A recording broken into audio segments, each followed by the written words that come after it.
આ શું ખાલી 1 રૂપિયામાં 10 પાણીપુરી ખાઈ જાવ? હાલ ખાઈ આવું. બનાવો તો ફટાફટ 1 રૂપિયાની 10 પાણીપુરી. હાલો બનાવી દો. આવી સ્કીમ તો આખા રાજકોટમાં ક્યાંય નથી. હાલ ને ખાઈ લો, આમે બુદ્ધિ વગરનો લાગે યાર.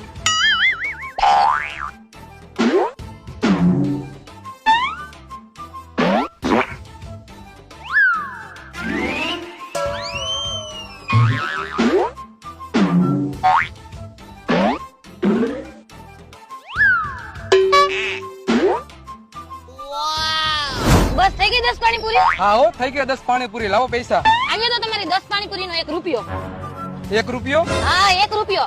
અહીંયા લખેલું તો હે 1 રૂપિયામાં 10 પાણીપુરી ખાઈ જાવ. અરે બુદ્ધિ વગર નહીં, પેલા તારી આંખો ખોલીને હરખો અહીંયા વાત. ખાલી 1 રૂપિયામાં 10 પાણીપુરી ખાઈ જાવ 1 મિનિટમાં. હા તો તે 2 મિનિટમાં 10 પાણીપુરી ખાધી છે. લાવ 10 પાણીપુરીના 100 રૂપિયા.